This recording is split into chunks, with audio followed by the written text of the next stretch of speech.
ഉൽപ്പത്തി അധ്യായം 27. ഇസഹാക്ക് വൃദ്ധനായി അവന്റെ കണ്ണ് കാൺമാൻ വഹിയാതെ വണ്ണം മങ്ങിയപ്പോൾ അവൻ ഒരു ദിവസം മൂത്ത മകനായ ഏശാവിനെ വിളിച്ച് അവനോട് മകനെ എന്ന് പറഞ്ഞു. അവൻ അവനോട് ഞാൻ ഇതാ എന്ന് പറഞ്ഞു. അപ്പോൾ അവൻ ഞാൻ വൃദ്ധനായിരിക്കുന്നു, എൻ്റെ മരണദിവസം അറിയുന്നതുമില്ല. നീ ഇപ്പോൾ നിന്റെ ആയുധങ്ങളായ വില്ലും പൂണിയും എടുത്ത് കാട്ടിൽ ചെന്ന് എനിക്ക് വേണ്ടി വേട്ട തേടി എനിക്ക് ഇഷ്ടവും രുചികരവുമായ ഭോജനം ഉണ്ടാക്കി ഞാൻ മരിക്കും മുമ്പേ തിന്ന് നിന്നെ അനുഗ്രഹിക്കേണ്ടതിന് എൻ്റെ അടുക്കൽ കൊണ്ടുവരിക എന്ന് പറഞ്ഞു. ഇസഹാക്ക് തൻ്റെ മകനായ ഏശാവിനോട് പറയുമ്പോൾ റിബേക്ക കേട്ടു. ഏശാവോ വേട്ട തേടി കൊണ്ടുവരുവാൻ കാട്ടിൽ പോയി. റിബേക്ക തൻ്റെ മകനായ യാക്കോബിനോട് പറഞ്ഞത്, നിന്റെ അപ്പൻ നിന്റെ സഹോദരനായ ഏശാവിനോട് സംസാരിച്ചു. ഞാൻ എൻ്റെ മരണത്തിനു മുൻപേ തിന്ന് നിന്നെ യഹോവയുടെ മുൻപാകെ അനുഗ്രഹിക്കേണ്ടതിന് നീ വേട്ടയിറച്ചി കൊണ്ടുവന്ന് രുചികരമായ ഭോജനം ഉണ്ടാക്കിത്തരിക എന്ന് പറയുന്നത് ഞാൻ കേട്ടു. ആകയാൽ മകനെ, നീ എൻ്റെ വാക്ക് കേട്ട് ഞാൻ നിന്നോട് കൽപ്പിക്കുന്നത് ചെയ്യുക. ആട്ടിൻകൂട്ടത്തിൽ ചെന്ന് അവിടെ നിന്ന് 2 നല്ല കോലാട്ടിൻകുട്ടികളെ കൊണ്ടുവരിക. ഞാൻ അവയെക്കൊണ്ട് നിന്റെ അപ്പന് ഇഷ്ടവും രുചികരവുമായ ഭോജനമുണ്ടാക്കും. നിന്റെ അപ്പൻ തിന്ന് തൻ്റെ മരണത്തിനു മുൻപേ അനുഗ്രഹിക്കേണ്ടതിന് നീ അത് അവൻ്റെ അടുക്കൽ കൊണ്ടു ചെല്ലണം. അതിന് യാക്കോബ് തൻ്റെ അമ്മയായ റെബേക്കയോട്, എൻ്റെ സഹോദരനായ ഏശാവ് രോമമുള്ളവനും ഞാൻ രോമമില്ലാത്തവനും ആകുന്നുവല്ലോ. പക്ഷേ അപ്പൻ എന്നെ തപ്പി നോക്കും, ഞാൻ ഉപായി എന്നവന് തോന്നിയിട്ട് ഞാൻ എൻ്റെ മേൽ അനുഗ്രഹമല്ല ശാപം തന്നെ വരുത്തും എന്ന് പറഞ്ഞു. അവൻ്റെ അമ്മ അവനോട്, മകനെ, നിന്റെ ശാപം എൻ്റെ മേൽ വരട്ടെ, എൻ്റെ വാക്ക് മാത്രം കേൾക്ക, പോയി കൊണ്ടുവാ എന്ന് പറഞ്ഞു. അവൻ ചെന്ന് പിടിച്ചു അമ്മയുടെ അടുക്കൽ കൊണ്ടുവന്നു. അമ്മ അവൻ്റെ അപ്പന് ഇഷ്ടവും രുചികരവുമായ ഭോജനമുണ്ടാക്കി. പിന്നെ റിബേക്ക വീട്ടിൽ തൻ്റെ പക്കലുള്ളതായ മൂത്ത മകൻ ഏശാവിൻ്റെ വിശേഷ വസ്ത്രം എടുത്ത് ഇളയ മകൻ യാക്കോബിനെ ധരിപ്പിച്ചു. അവൾ കോലാട്ടിൻ കുട്ടികളുടെ തോൽ കൊണ്ട് അവൻ്റെ കൈകളും രോമമില്ലാത്ത കഴുത്തും പൊതിഞ്ഞു. താൻ ഉണ്ടാക്കിയ രുചികരമായ ഭോജനവും അപ്പവും തൻ്റെ മകനായ യാക്കോബിൻ്റെ കയ്യിൽ കൊടുത്തു. അവൻ അപ്പൻ്റെ അടുക്കൽ ചെന്നു. അപ്പ എന്ന് പറഞ്ഞതിന് ഞാൻ ഇതാ, നീ ആർ മകനെ എന്ന് അവൻ ചോദിച്ചു. യാക്കോബ് അപ്പനോട്, ഞാൻ നിന്റെ ആദ്യജാതൻ ഏശാവ്, എന്നോട് കൽപ്പിച്ചത് ഞാൻ ചെയ്തിരിക്കുന്നു. എഴുന്നേറ്റിരുന്ന് എൻ്റെ വേട്ടയിറച്ചി തിന്ന് എന്നെ അനുഗ്രഹിക്കണമേ എന്ന് പറഞ്ഞു. ഇസഹാക്ക് തൻ്റെ മകനോട്, മകനെ, നിനക്ക് ഇത്ര വേഗത്തിൽ കിട്ടിയത് എങ്ങനെ എന്ന് ചോദിച്ചതിന് നിന്റെ ദൈവമായ യഹോവ എൻ്റെ നേർക്ക് വരുത്തി തന്നു എന്ന് അവൻ പറഞ്ഞു. ഇസഹാക്ക് യാക്കോബിനോട്, മകനെ, അടുത്തു വരിക, നീ എൻ്റെ മകനായ ഏശാവ് തന്നെയോ അല്ലയോ എന്ന് ഞാൻ തപ്പി നോക്കട്ടെ എന്ന് പറഞ്ഞു. യാക്കോബ് തൻ്റെ അപ്പനായ ഇസഹാക്കിനോട് അടുത്തു ചെന്നു. അവൻ അവനെ തപ്പി നോക്കി. ശബ്ദം യാക്കോബിൻ്റെ ശബ്ദം, കൈകൾ ഏശാവിൻ്റെ കൈകൾ തന്നെ എന്ന് പറഞ്ഞു. അവൻ്റെ കൈകൾ സഹോദരനായ ഏശാവിൻ്റെ കൈകൾ പോലെ രോമമുള്ളവയാകൊണ്ട് അവൻ തിരിച്ചറിയാതെ അവനെ അനുഗ്രഹിച്ചു. നീ എൻ്റെ മകൻ ഏശാവ് തന്നെയോ എന്ന് അവൻ ചോദിച്ചതിന് അതെ എന്ന് അവൻ പറഞ്ഞു. അപ്പോൾ അവൻ, എൻ്റെ അടുക്കൽ കൊണ്ടുവാ, ഞാൻ നിന്നെ അനുഗ്രഹിക്കേണ്ടതിന് എൻ്റെ മകൻ്റെ വേട്ടയിറച്ചി ഞാൻ തിന്നാം എന്ന് പറഞ്ഞു. അവൻ അടുക്കൽ കൊണ്ടുചെന്നു. അവൻ തിന്നു. അവൻ വീഞ്ഞും കൊണ്ടുചെന്നു. അവൻ കുടിച്ചു. പിന്നെ അവൻ്റെ അപ്പനായ ഇസഹാക്ക് അവനോട്, മകനെ, നീ അടുത്തു വന്ന് എന്നെ ചുംബിക്ക എന്ന് പറഞ്ഞു. അവൻ അടുത്തു ചെന്നു അവനെ ചുംബിച്ചു. അവൻ അവൻ്റെ വസ്ത്രങ്ങളുടെ വാസന മണത്തു അവനെ അനുഗ്രഹിച്ചു പറഞ്ഞത്, ഇതാ എൻ്റെ മകൻ്റെ വാസന, യഹോവ അനുഗ്രഹിച്ചിരിക്കുന്ന വയലിലെ വാസന പോലെ. ദൈവം ആകാശത്തിൻ്റെ മഞ്ഞും ഭൂമിയുടെ പുഷ്ടിയും അനവധി ധാന്യവും വീഞ്ഞും നിനക്ക് തെരുമാറാകട്ടെ. വംശങ്ങൾ നിന്നെ സേവിക്കട്ടെ, ജാതികൾ നിന്നെ വണങ്ങട്ടെ. നിന്റെ സഹോദരന്മാർക്ക് നീ പ്രഭുവായിരിക്കുക. നിന്റെ മാതാവിൻ്റെ പുത്രന്മാർ നിന്നെ വണങ്ങട്ടെ. നിന്നെ ശപിക്കുന്നവൻ എല്ലാം ശപിക്കപ്പെട്ടവൻ, നിന്നെ അനുഗ്രഹിക്കുന്നവൻ എല്ലാം അനുഗ്രഹിക്കപ്പെട്ടവൻ. ഇസഹാക്ക് യാക്കോബിനെ അനുഗ്രഹിച്ചു കഴിഞ്ഞപ്പോൾ യാക്കോബ് തൻ്റെ അപ്പനായ ഇസഹാക്കിൻ്റെ മുൻപിൽ നിന്നും പുറപ്പെട്ടു. ഉടനെ അവൻ്റെ സഹോദരൻ ഏശാവ് വേട്ട കഴിഞ്ഞു മടങ്ങി വന്നു. അവനും രുചികരമായ ഭോജനമുണ്ടാക്കി അപ്പൻ്റെ അടുക്കൽ കൊണ്ടുചെന്ന് അപ്പനോട്, അപ്പൻ എഴുന്നേറ്റ് മകൻ്റെ വേട്ടയിറച്ചി തിന്നു, എന്നെ അനുഗ്രഹിക്കണമേ എന്ന് പറഞ്ഞു. അവൻ്റെ അപ്പനായ ഇസഹാക്ക് അവനോട്, നീ ആർ എന്ന് ചോദിച്ചതിന്, ഞാൻ നിന്റെ മകൻ, നിന്റെ ആദ്യജാതൻ ഏശാവ് എന്ന് അവൻ പറഞ്ഞു. അപ്പോൾ ഇസഹാക്ക് അത്യന്തം ഭ്രമിച്ചു നടുങ്ങി. എന്നാൽ വേട്ട തേടി എൻ്റെ അടുക്കൽ കൊണ്ടുവന്നവൻ ആർ? നീ വരും മുൻപേ ഞാൻ സകലവും തിന്ന് അവനെ അനുഗ്രഹിച്ചിരിക്കുന്നു, അവൻ അനുഗ്രഹിക്കപ്പെട്ടവനുമാകും എന്ന് പറഞ്ഞു. ഏശാവ് അപ്പൻ്റെ വാക്ക് കേട്ടപ്പോൾ അതിദുഃഖിതനായി ഉറക്കെ നിലവിളിച്ചു, അപ്പാ, എന്നെയും കൂടെ അനുഗ്രഹിക്കണമേ എന്ന് അപ്പനോട് പറഞ്ഞു. അതിന് അവൻ, നിന്റെ സഹോദരൻ ഉപായത്തോട് വന്ന് നിന്റെ അനുഗ്രഹം അപഹരിച്ചു കളഞ്ഞു എന്ന് പറഞ്ഞു. ശരി, യാക്കോബ് എന്നല്ലോ അവൻ്റെ പേർ. 2 പ്രാവശ്യം അവൻ എന്നെ ചതിച്ചു. അവൻ എൻ്റെ ജ്യേഷ്ഠാവകാശം അപഹരിച്ചു. ഇപ്പോൾ ഇതാ എൻ്റെ അനുഗ്രഹവും അപഹരിച്ചു കളഞ്ഞു എന്ന് അവൻ പറഞ്ഞു. നീ എനിക്ക് ഒരനുഗ്രഹവും കരുതി വച്ചിട്ടില്ലയോ എന്ന് അവൻ ചോദിച്ചു. ഇസഹാക്ക് ഏശാവിനോട്, ഞാൻ അവനെ നിനക്ക് പ്രഭുവാക്കി, അവൻ്റെ സഹോദരന്മാരെ ഒക്കെയും അവന് ദാസന്മാരാക്കി, അവന് ധാന്യവും വീഞ്ഞും കൊടുത്തു. ഇനി നിനക്ക് ഞാൻ എന്തു തരേണ്ടു മകനെ എന്നുത്തരം പറഞ്ഞു. ഏശാവ് പിതാവിനോട്, നിനക്ക് ഒരു അനുഗ്രഹം മാത്രമേ ഉള്ളുവോ അപ്പ? എന്നെയും കൂടെ അനുഗ്രഹിക്കണമേ അപ്പ എന്ന് പറഞ്ഞു പൊട്ടിക്കരഞ്ഞു. എന്നാരെ അവൻ്റെ അപ്പനായ ഇസഹാക്ക് ഉത്തരമായിട്ട് അവനോട് പറഞ്ഞത്, നിന്റെ വാസം ഭൂമിയിലെ പുഷ്ടി കൂടാതെയും മീതെ ആകാശത്തിലെ മഞ്ഞു കൂടാതെയും ഇരിക്കും. നിന്റെ വാളുകൊണ്ട് നീ ഉപജീവിക്കും. നിന്റെ സഹോദരനെ നീ സേവിക്കും. നിന്റെ കെട്ട് അഴിഞ്ഞു പോകുമ്പോൾ നീ അവൻ്റെ നുകം കഴുത്തിൽ നിന്നും കുടഞ്ഞു കളയും. തൻ്റെ അപ്പൻ യാക്കോബിനെ അനുഗ്രഹിച്ച അനുഗ്രഹം നിമിത്തം ഏശാവ് അവനെ ദേഷിച്ചു. അപ്പനെക്കുറിച്ച് ദുഃഖിക്കുന്ന കാലം അടുത്തിരിക്കുന്നു. അപ്പോൾ ഞാൻ എൻ്റെ സഹോദരനായ യാക്കോബിനെ കൊല്ലും എന്ന് ഏശാവ് ഹൃദയത്തിൽ പറഞ്ഞു.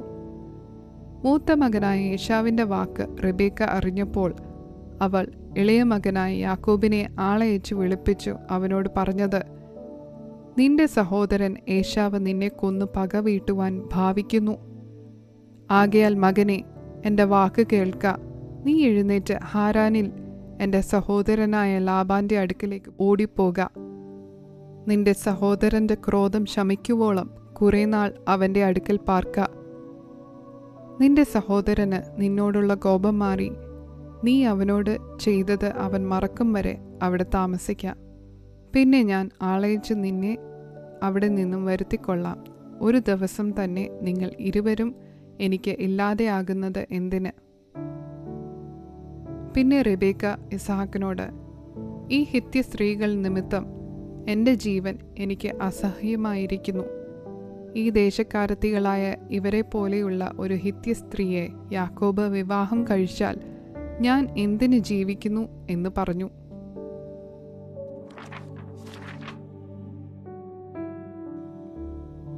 ഉൽപ്പത്തി അധ്യായം 28.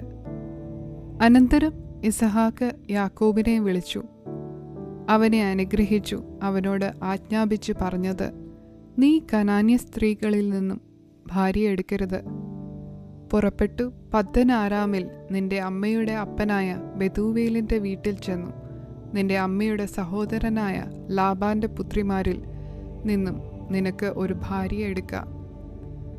സർവശക്തനായ ദൈവം നിന്നെ അനുഗ്രഹിക്കുകയും നീ ജനസമൂഹമായി തീരത്തക്കവണ്ണം നിന്നെ സന്താനപുഷ്ടിയുള്ളവനായി പെരുക്കുകയും ദൈവം അബ്രാഹാമിന് കൊടുത്തതും നീ പരദേശിയായി പാർക്കുന്നതുമായ ദേശം നീ കൈവശമാക്കേണ്ടതിന് അബ്രാഹാമിൻ്റെ അനുഗ്രഹം നിനക്കും നിന്റെ സന്തതിക്കും തരികയും ചെയ്യുമാറാകട്ടെ. അങ്ങനെ ഇസഹാക്ക് യാക്കോബിനെ പറഞ്ഞയച്ചു. അവൻ പദ്ദൻ ആരാമിൽ അരാമ്യനായ ബെഥൂവേലിൻ്റെ മകനും യാക്കോബിൻ്റെയും ഏശാവിൻ്റെയും അമ്മയായ റിബേക്കയുടെ സഹോദരനുമായ ലാബാന്റെ അടുക്കൽ പോയി. ഇസഹാക്ക് യാക്കോബിനെ അനുഗ്രഹിച്ചു. പദ്ദൻ ആരാമിൽ ഒരു ഭാര്യയെ എടുപ്പാൻ അവനെ അവിടേക്ക് അയച്ചതും അവനെ അനുഗ്രഹിക്കുമ്പോൾ നീ കനാന്യ സ്ത്രീകളിൽ നിന്നും ഭാര്യയെ എടുക്കരുതെന്ന് അവനോട് കൽപ്പിച്ചതും യാക്കോബ് അപ്പനെയും അമ്മയെയും അനുസരിച്ച് പദ്ദൻ ആരാമിലേക്ക് പോയതും ഏശാവ് അറിഞ്ഞപ്പോൾ കനാന്യ സ്ത്രീകൾ തൻ്റെ അപ്പനായ ഇസഹാക്കിന് ഇഷ്ടമുള്ളവരല്ല എന്ന് കണ്ടു. ഏശാവ് ഇഷ്മായേലിൻ്റെ അടുക്കൽ ചെന്നു തനിക്കുള്ള ഭാര്യമാരെ കൂടാതെ അബ്രഹാമിൻ്റെ മകനായ ഇഷ്മായേലിൻ്റെ മകളും നെബായോത്തിൻ്റെ സഹോദരിയുമായ മഹലത്തിനെയും വിവാഹം കഴിച്ചു. എന്നാൽ യാക്കോബ് ബേർഷേബയിൽ നിന്നും പുറപ്പെട്ടു ഹാരാനിലേക്ക് പോയി. അവൻ ഒരു സ്ഥലത്ത് എത്തിയപ്പോൾ സൂര്യൻ അസ്തമിക്കുകൊണ്ട് അവിടെ രാപാർത്തു. അവൻ ആ സ്ഥലത്തെ കല്ലുകളിൽ ഒന്നെടുത്ത് തലേണയായി വെച്ചു അവിടെ കിടന്നുറങ്ങി. അവനൊരു സ്വപ്നം കണ്ടു. ഇതാ, ഭൂമിയിൽ വെച്ചിരിക്കുന്ന ഒരു കോവണി. അതിൻ്റെ തല സ്വർഗത്തോളം എത്തിയിരുന്നു. ദൈവത്തിൻ്റെ ദൂതന്മാർ അതിന്മേൽ കൂടി കയറുകയും ഇറങ്ങുകയുമായിരുന്നു.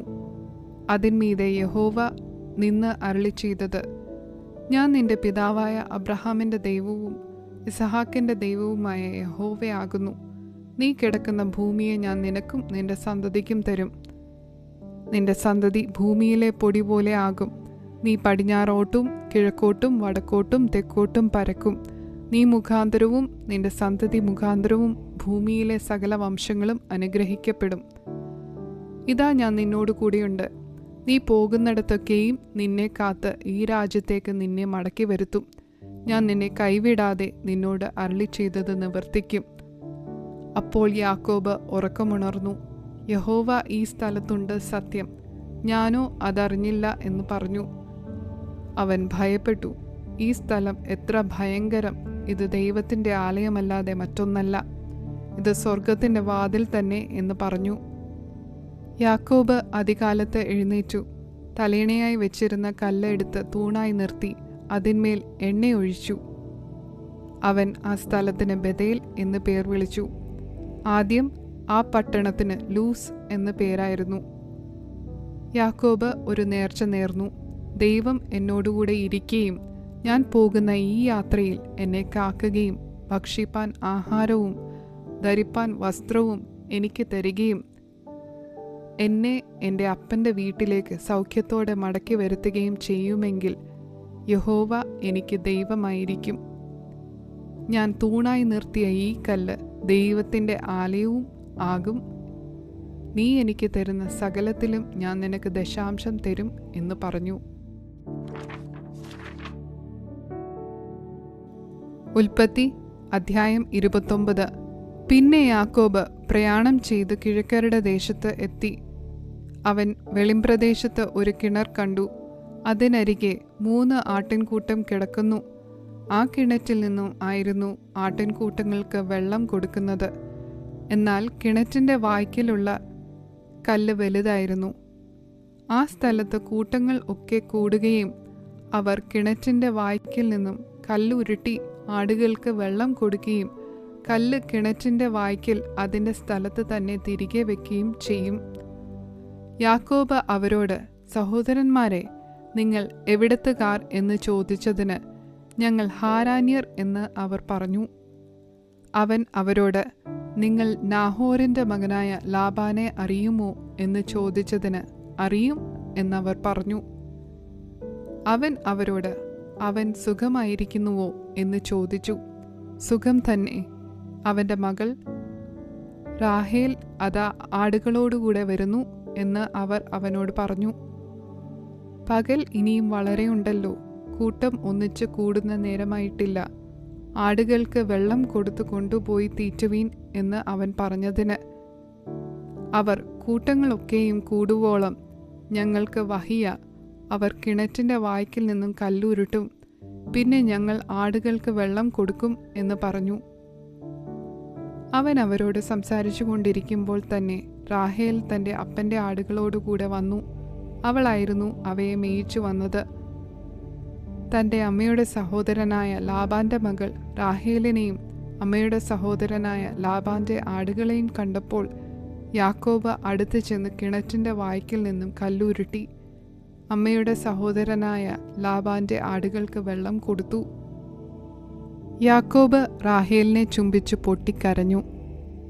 താൻ അവളുടെ അപ്പൻ്റെ സഹോദരൻ എന്നും റിബേക്കയുടെ മകനെന്നും യാക്കോബ് റാഹേലിനോട് പറഞ്ഞു. അവൾ ഓടിച്ചെന്ന് തൻ്റെ അപ്പനെ അറിയിച്ചു. ലാബാൻ തൻ്റെ സഹോദരിയുടെ മകനായ യാക്കോബിൻ്റെ വസ്തുത കേട്ടപ്പോൾ അവനെ എതിരേൽപ്പാൻ ഓടിച്ചെന്നു. അവനെ ആലിംഗനം ചെയ്തു ചുംബിച്ചു വീട്ടിൽ കൂട്ടിക്കൊണ്ടുപോയി. അവൻ ലാബാനോട് വിവരമൊക്കെയും പറഞ്ഞു. ലാബാൻ അവനോട്, നീ എൻ്റെ അസ്ഥിയും മാംസവും തന്നെ എന്ന് പറഞ്ഞു. അവൻ 1 മാസക്കാലം അവൻ്റെ അടുക്കൽ പാർത്തു. പിന്നെ ലാബാൻ യാക്കോബിനോട്, നീ എൻ്റെ സഹോദരനാകൊണ്ട് വെറുതെ എന്നെ സേവിക്കണമോ? നിനക്ക് എന്ത് പ്രതിഫലം വേണം എന്നോട് പറക എന്ന് പറഞ്ഞു. എന്നാൽ ലാബാന് 2 പുത്രിമാരുണ്ടായിരുന്നു. മൂത്തവൾക്ക് ലേയ എന്നും ഇളയവൾക്ക് റാഹേൽ എന്നും പേർ. ലേയയുടെ കണ്ണ് ശോഭ കുറഞ്ഞതായിരുന്നു. റാഹേലോ സുന്ദരിയും മനോഹര രൂപിണിയും ആയിരുന്നു. യാക്കോബ് റാഹേലിനെ സ്നേഹിച്ചു. നിന്റെ ഇളയ മകൾ റാഹേലിന് വേണ്ടി ഞാൻ 7 സംവത്സരം നിന്നെ സേവിക്കാം എന്ന് പറഞ്ഞു. അതിന് ലാബാൻ, ഞാൻ അവളെ അന്യപുരുഷന് കൊടുക്കുന്നതിലും നിനക്ക് തരുന്നത് നല്ലത്, എന്നോടുകൂടെ പാർക്ക എന്ന് പറഞ്ഞു. അങ്ങനെ യാക്കോബ് റാഹേലിനു വേണ്ടി 7 സംവത്സരം സേവ ചെയ്തു. അവൻ അവളെ സ്നേഹിക്കൊണ്ട് അത് അവന് അല്പകാലം പോലെ തോന്നി. അനന്തരം യാക്കോബ് ലാബാനോട്, എൻ്റെ സമയം തികഞ്ഞിരിക്കയാൽ ഞാൻ എൻ്റെ ഭാര്യയുടെ അടുക്കൽ ചെല്ലുവാൻ അവളെ തരേണം എന്ന് പറഞ്ഞു. അപ്പോൾ ലാബാൻ ആ സ്ഥലത്തെ ജനങ്ങളെ എല്ലാം ഒന്നിച്ചുകൂട്ടി ഒരു വിരുന്ന് കഴിച്ചു. എന്നാൽ രാത്രിയിൽ അവൻ തൻ്റെ മകൾ ലേയെ കൂട്ടി അവൻ്റെ അടുക്കൽ കൊണ്ടുപോയി ആക്കി. അവൻ അവളുടെ അടുക്കൽ ചെന്നു. ലാബാൻ തൻ്റെ മകൾ ലേയയ്ക്ക് തൻ്റെ ദാസി സിൽപ്പയെ ദാസിയായി കൊടുത്തു. നേരം വെളുത്തപ്പോൾ അത് ലേയ എന്ന് കണ്ട് അവൻ ലാബാനോട്, നീ എന്നോട് ചെയ്തതെന്ത്? റാഹേലിന് വേണ്ടിയല്ലയോ ഞാൻ നിന്നെ സേവിച്ചത്? നീ എന്തിന് എന്നെ ചതിച്ചു എന്ന് പറഞ്ഞു. അതിന് ലാബാൻ, മൂത്തവൾക്ക് മുൻപേ ഇളയവളെ കൊടുക്ക ഞങ്ങളുടെ ദിക്കിൽ നടപ്പില്ല. ഇവളുടെ ആഴ്ചവട്ടം നിവർത്തിക്ക. എന്നാൽ നീ ഇനിയും 7 സംവത്സരം എൻ്റെ അടുക്കൽ ചെയ്യുന്ന സേവയ്ക്ക് വേണ്ടി ഞങ്ങൾ അവളെയും നിനക്ക് തരാം എന്ന് പറഞ്ഞു. യാക്കോബ് അങ്ങനെ തന്നെ ചെയ്തു. അവളുടെ ആഴ്ചവട്ടം നിവർത്തിച്ചു. അവൻ തൻ്റെ മകൾ റാഹേലിനെയും അവന് ഭാര്യയായി കൊടുത്തു. തൻ്റെ മകൾ റാഹേലിന് ലാബാൻ തൻ്റെ ദാസി ബിൽഹയെ ദാസിയായി കൊടുത്തു. അവൻ റാഹേലിൻ്റെ അടുക്കലും ചെന്നു. റാഹേലിനെ ലേയേക്കാൾ അധികം സ്നേഹിച്ചു. പിന്നെയും 7 സംവത്സരം അവൻ്റെ അടുക്കൽ സേവ ചെയ്തു. ലേയ അനിഷ്ടയെന്ന് യഹോവ കണ്ടപ്പോൾ അവളുടെ ഗർഭത്തെ തുറന്നു. റാഹേലോ മച്ചിയായിരുന്നു. ലേയ ഗർഭം ധരിച്ച് ഒരു മകനെ പ്രസവിച്ചു. യഹോവ എൻ്റെ സങ്കടം കണ്ടു. ഇപ്പോൾ എൻ്റെ ഭർത്താവ് എന്നെ സ്നേഹിക്കും എന്ന് പറഞ്ഞു. അവൾ അവന് രൂബേൻ എന്ന് പേരിട്ടു. അവൾ പിന്നെയും ഗർഭം ധരിച്ചു ഒരു മകനെ പ്രസവിച്ചു. ഞാൻ അനിഷ്ട എന്ന് യഹോവ കേട്ടതുകൊണ്ട് ഇവനെയും എനിക്ക് തന്നു എന്ന് പറഞ്ഞു അവന് ശിമെയോൻ എന്ന് പേരിട്ടു. അവൾ പിന്നെയും ഗർഭം ധരിച്ചു ഒരു മകനെ പ്രസവിച്ചു. ഇപ്പോൾ ഈ സമയം എൻ്റെ ഭർത്താവ് എന്നോട് പറ്റിച്ചേരും. ഞാൻ അവന് 3 പുത്രന്മാരെ പ്രസവിച്ചുവല്ലോ എന്ന് പറഞ്ഞു. അതുകൊണ്ട് അവൾ അവന് ലേവി എന്ന് പേരിട്ടു. അവൾ പിന്നെയും ഗർഭം ധരിച്ചു ഒരു മകനെ പ്രസവിച്ചു. ഇപ്പോൾ ഞാൻ യഹോവയെ സ്തുതിക്കും എന്ന് അവൾ പറഞ്ഞു. അതുകൊണ്ട് അവൾ അവന് യഹൂദ എന്ന് പേരിട്ടു. പിന്നെ അവൾക്ക് പ്രസവം നിന്നു.